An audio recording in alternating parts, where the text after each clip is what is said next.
Hi, everybody. Thank you for sticking around for the best, most amazing panel here. I hope you'll enjoy it.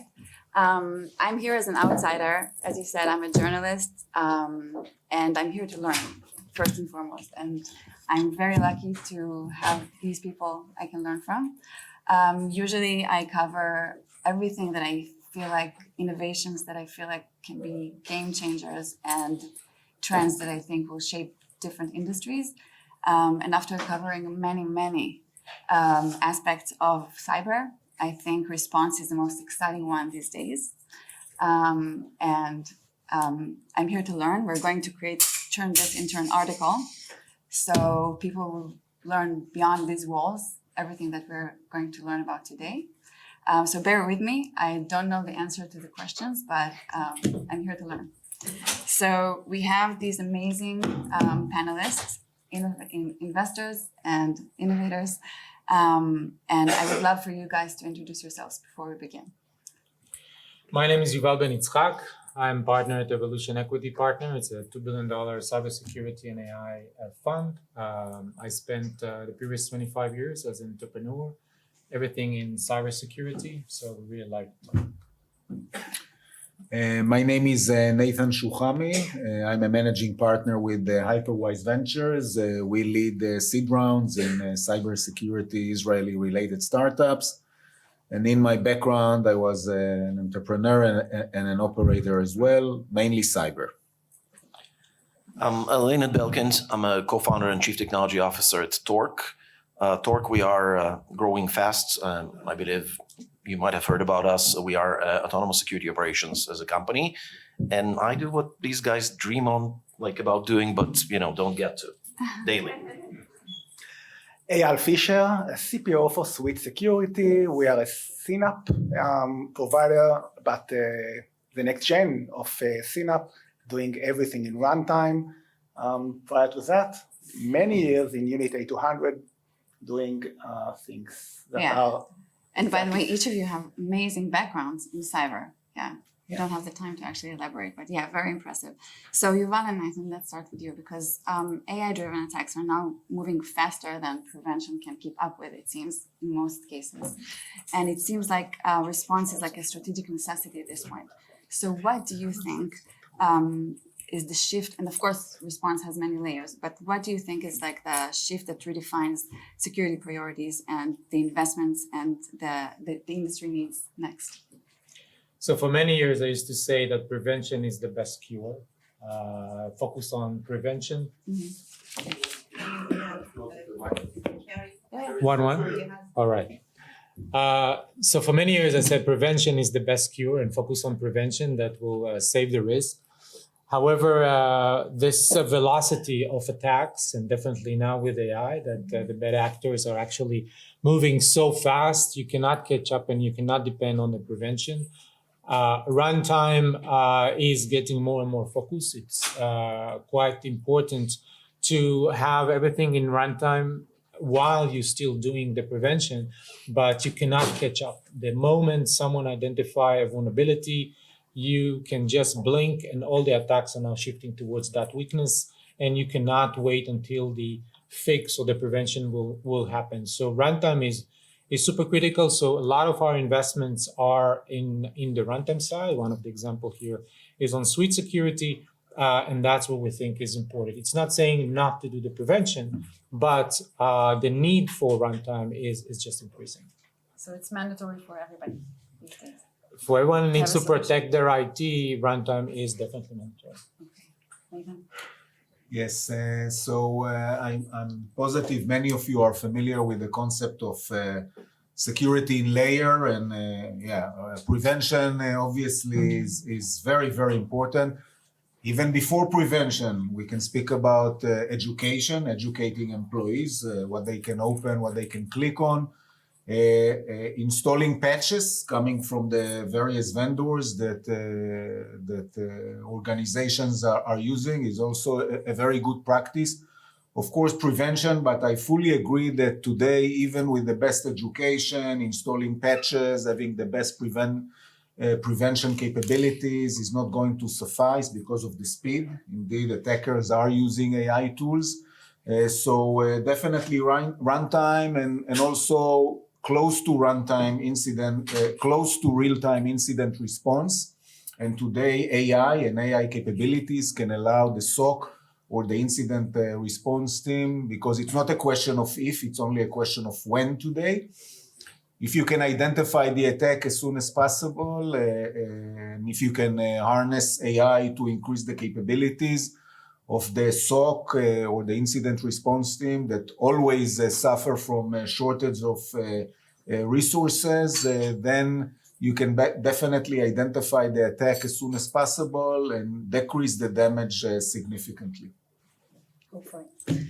Okay, Eyal, you told me something funny. You said that you're called sweet because you're sweetening the life of the miserable CISO. So maybe that's part of the reason that you just received like a significant capital, right, to advance your runtime detection.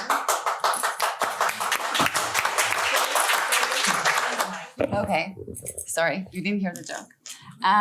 So you make a very clear distinction between runtime and real time.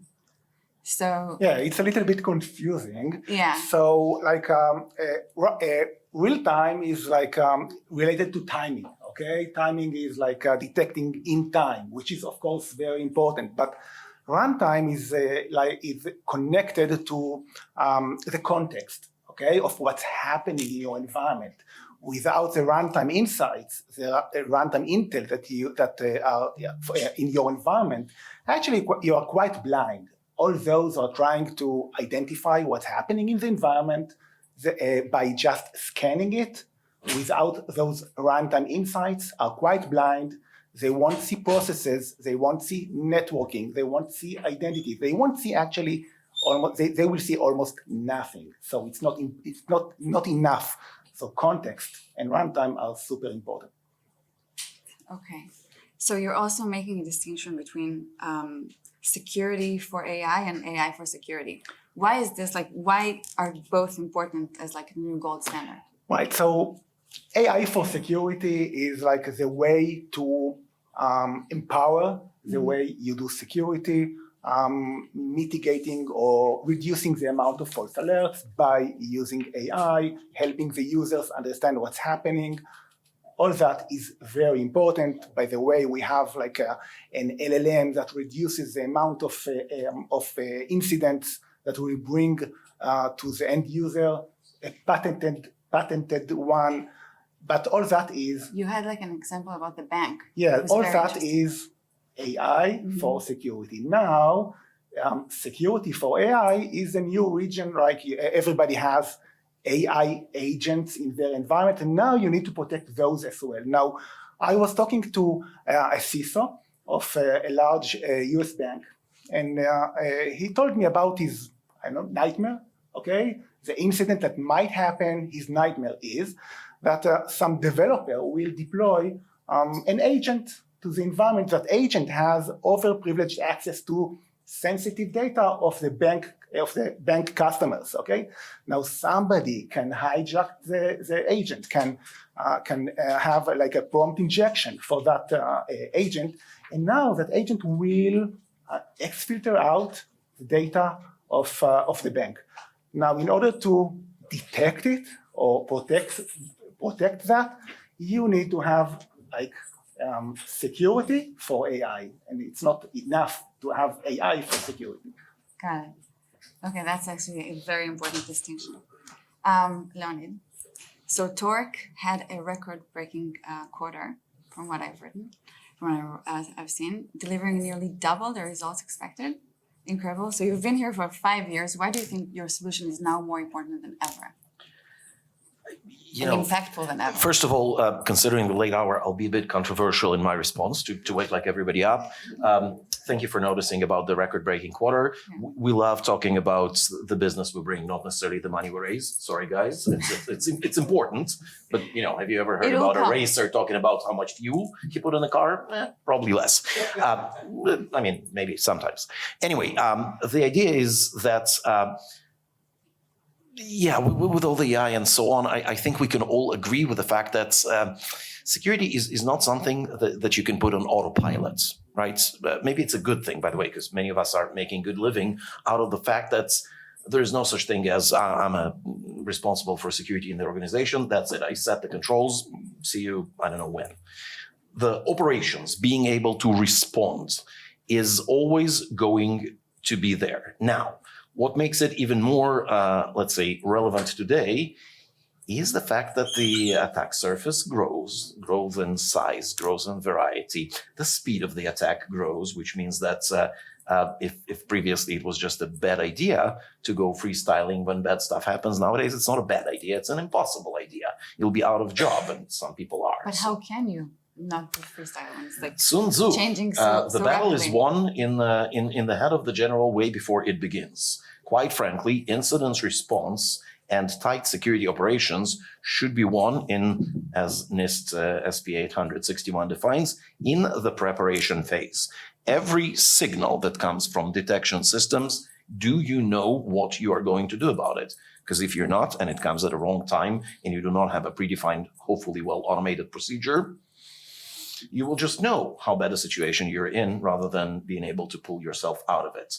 That's a thing. The paradigm that's I'm good, I'm detecting things, but I'll move to preparing myself for prevention, Is there protection. such paradigm in this like space? Used to be, quite frankly. Many of our colleagues back in the days in the industry would have said that the first phase of every innovative security product is, let me give you a dashboard. I'll show you where risks are. I'll show you detections. Yeah. Sure, yes. Afterwards we do protection, but nah. So difficult to do protection. So many friction within IT people and so on. So let's leave it at the detection. And then, you read in the newspaper that the detection lights go out and everybody starts running around and the protection does not happen. So that's why security operations and incident response that you prepare for ahead of time, quite frankly, 90% of the job is done not when you have an incident.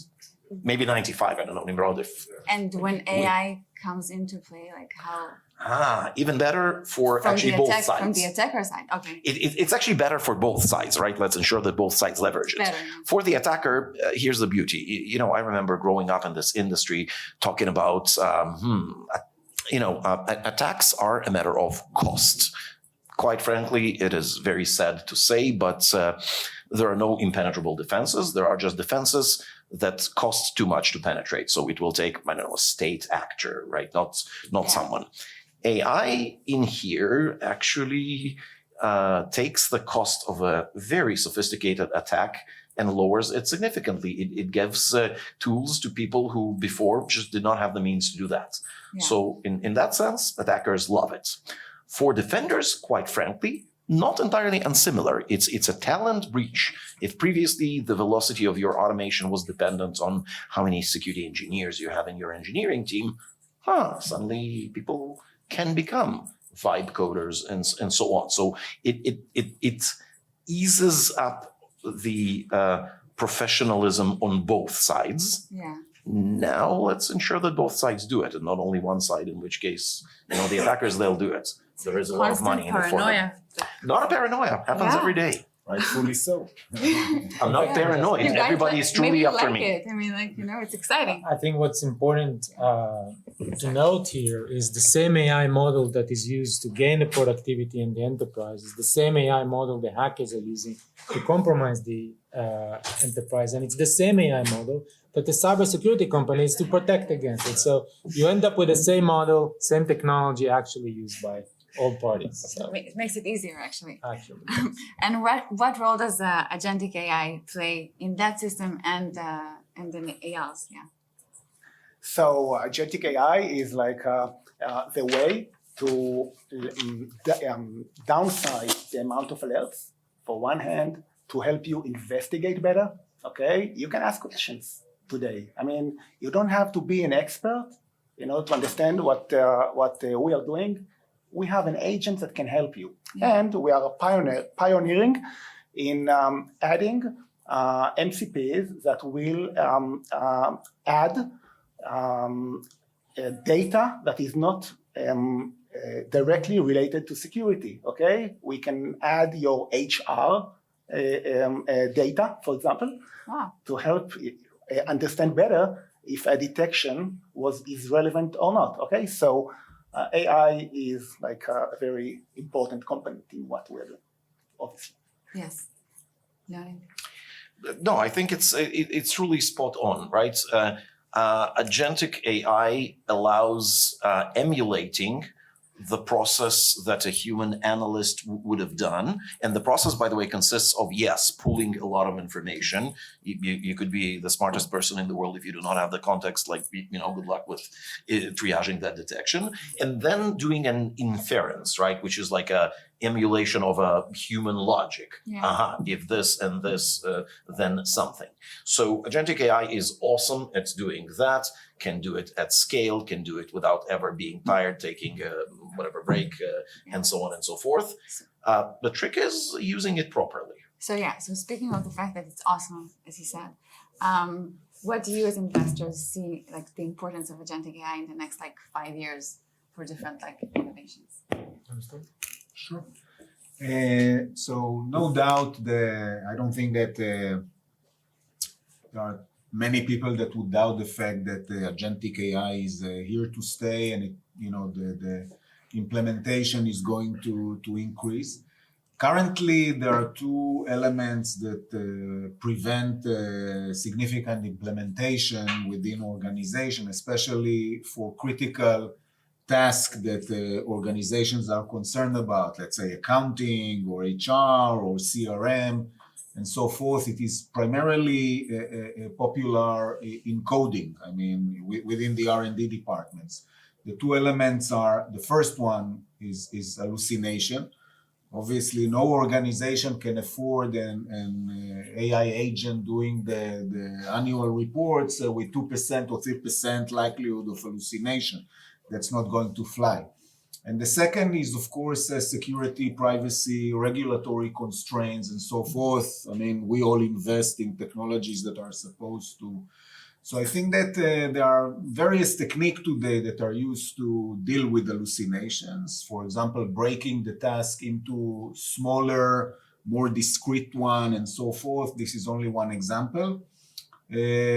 So I think that in the next maybe even 3 years, we are going to see some technical breakthroughs that are going to allow organizations to use more for more critical tasks. There is obviously the issue of HR, employees that are concerned about losing their job. Let's not forget about this one. It's a significant issue. Yeah, and obviously this is going to impose additional and new challenges for security, privacy, and so forth.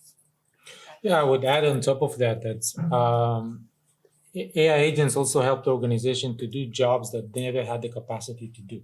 So there's a lot of things you wish you could do in your organization, specifically also in cybersecurity, but you never have a capacity, even now when you use AI agent to accelerate the work, as mentioned before. But there's a lot of other work, research or analysis that you wish you had someone to do it. Now there is a lot of implementation of AI agents to do work that you never had the time to do, so that people can focus on doing their things, but the organization is learning from different research and different analysis that those agents can do. So that's an incremental value that the organization could never achieve, and AI agents now enable that, given all the capability that AI brings. Yeah, that's very important. So when assessing a company's approach to response, when you as investors, what are the key elements you're looking for? So it depends on the stage of the company. Of course, the earlier the company is, the more emphasis, at least on our end, is about the team, how well they know the domain, how experienced they are in the domain, how capable they are to execute, and of course, what is the value they bring to the table. I think we have here great examples of our previous investment, awesome teams, awesome success, and we are very pleased with that. In evaluating the technology itself, of course, we want to make sure that when they call the product that is AI powered, is not because they changed the label from loading to thinking. but there is real value and there is IP underneath that demonstrate intelligence and demonstrate value that businesses will appreciate. It's not something there is a checklist to do that. It requires a lot of time to investigate and a lot of knowledge, and that's what we're trying to bring in. We lead seed rounds, so typically we are the first major money that is invested in a team of entrepreneurs. Needless to say, the team itself is 60% of our decision. Definitely the CEO. The CEO needs to have a DNA of a CEO. Tenacity, perseverance, leadership, charisma. We have here a great example of a CEO. Non-charismatic. Correct.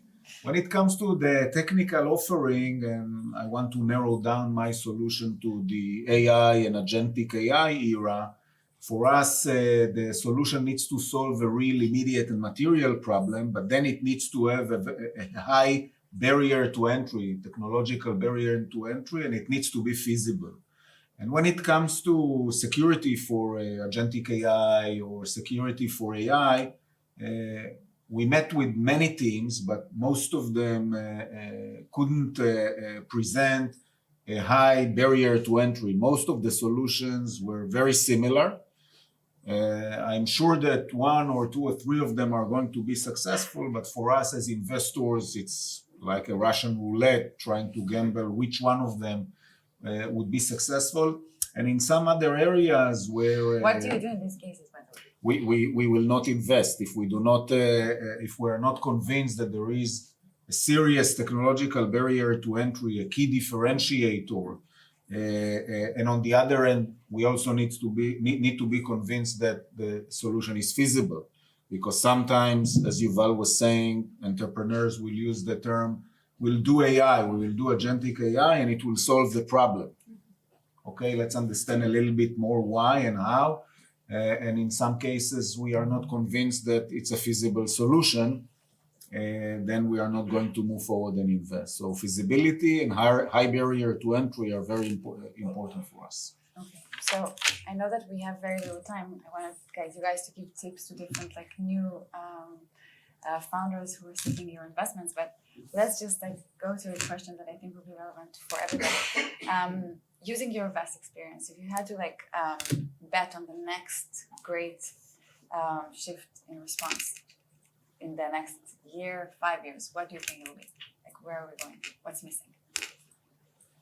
Yeah, that's what we do. Why me? Okay, you're last. Because you're so sweet. Yes, exactly. Okay, Leonid, I really think that it's about the speed of response, quite frankly, right? Because things are happening at the negative side of the equation very, very fast. And responding late is like not responding at all. You're just wasting your time. So the real, I think, missing thing right now, sometimes it's ridiculous. You talk to organizations who measure their mean time to respond to various types of events, which is first of all awesome, right? Knowing where you are. And then you see 34 minutes, like, wow, in 34 minutes, a decently capable attacker would have 15 minutes to spare. That's what they would. So seriously, speed of response. And that's, again, coming back to my preparation, putting systems in place, ensuring drill, and so on, because speed of response needs to be very, very much in line with the speed of attack. That, due to this pesky AI, is growing. So what are you going to do? I would just add to that, velocity, of course, it's important, but accuracy, it's another vector. AI models are actually statistical models. And we mentioned before hallucination. It's a big issue if on response, you're not accurate, you can put the whole business down. And improvements in AI models to make them accurate to response, it's a big of a challenge for everyone dealing with AI right now. It's something that inherently in the AI model is not built to be deterministic. It's a statistical model. And over time, this will improve in making sure that you can accelerate the velocity while maintaining the accuracy. And together, I think that's what gives the value everyone is looking. I've got something for this one. First of all, absolutely true. But here's the deal. human work that we are replacing here is not done by robots. It's done by humans. They're also very non-deterministic. They're forgetful, etc. So you're right. When you're looking at, I'm bringing in a mechanism and it's non-deterministic. What are you, crazy? It's going to make mistakes. And what exactly are you replacing here? You're replacing a human who's tired, who's hungry, who needs a bathroom break. But in terms of legal liability, the organization can tolerate a human error. It will not tolerate, That's an Sure, And you we can have fire higher or find the standards when human, it but comes not the AI. But at the bottom line, not entirely sure the math fits. I want to add that everybody is after securing AI, right? Nobody knows what that is, I have to say. And the next step is a converged scenario, okay? Meaning that you will need to protect your cloud environment and your AI environment, okay, together.